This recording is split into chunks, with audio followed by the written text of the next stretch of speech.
Welcome to Bell Reads.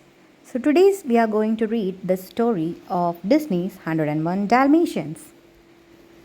And before starting the story, once again, please subscribe Bell Reads and click on the bell icon for new updates. The book looks so cute. Here's the Dalmatians. 101 Dalmatians by Disney. This is the story of two brave Dalmatians, 99 puppies, and one of the greatest rescue of all time.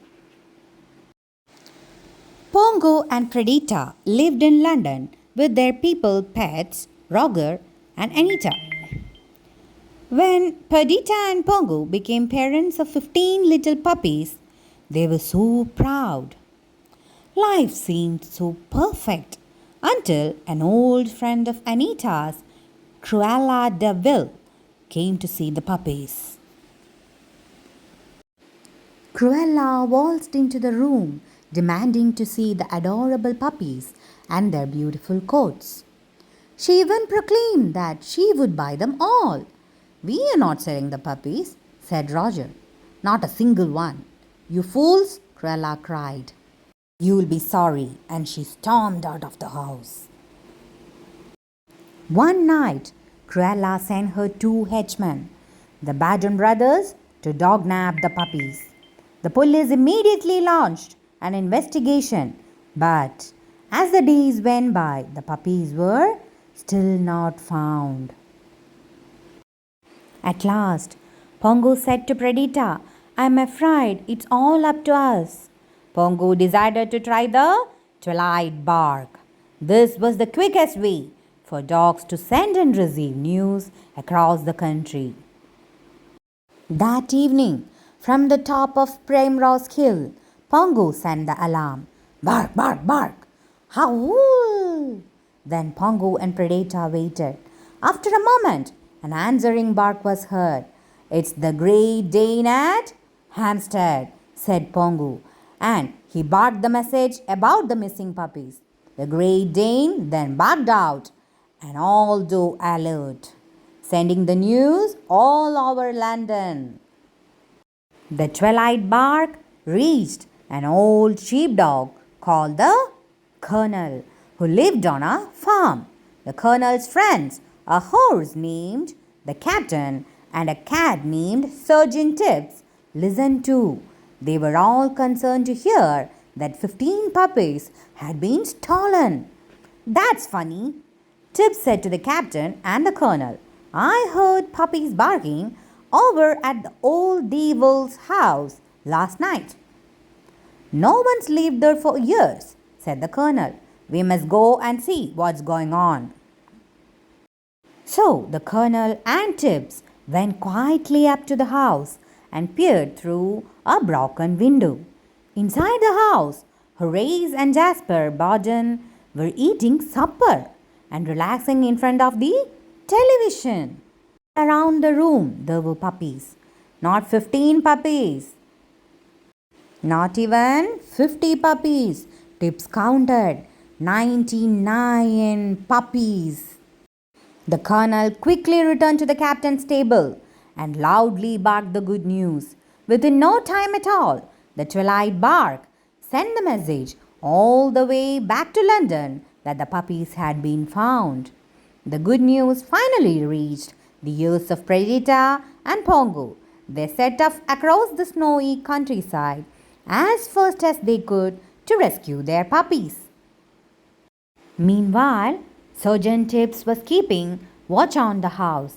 He peeked in and saw Cruella barking out orders. She wanted the puppies' skins for coats. "I'll be back first thing in the morning." "For coats? How awful!" Tibbs could not believe it. He had to save these poor puppies. There wasn't a moment to lose. As soon as the Bawdens began watching television again, Tibbs crept through the broken window and whispered, "Hey kids, you would better go get out of here if you want to save your skins." When all the puppies had been alerted, Tibbs led them out of the room and up the stairs to find a hiding place. Meanwhile, The colonel had met up with Predator and Pongo and led them to the devil's house. They arrived just in the nick of time and quickly bounded into action. Predator went after her race while Pongo tore at Jasper's Baden's trousers. As the fight was going on, Sergeant Tibbs led the puppies out of the house to the safety of the captain's stable. So now all the puppies are safe.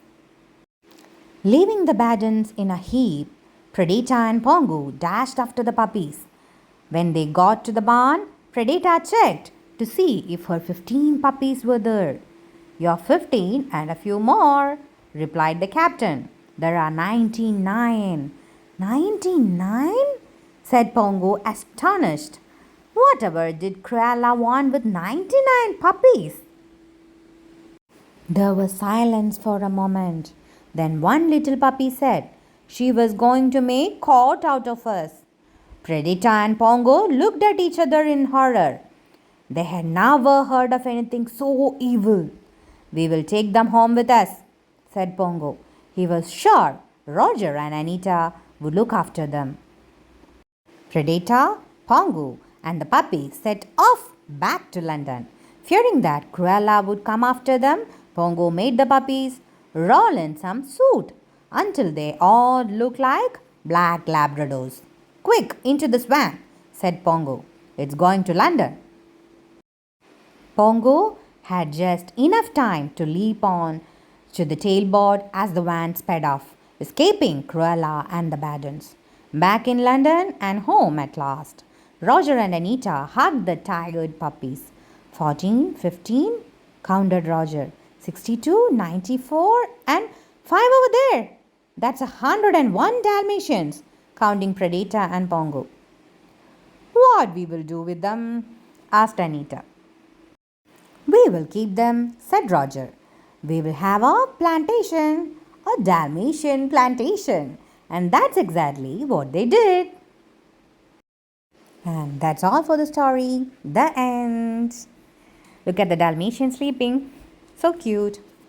So, that's the end of the cutest story ever. Try to read it and enjoy. Bye bye. See you next time.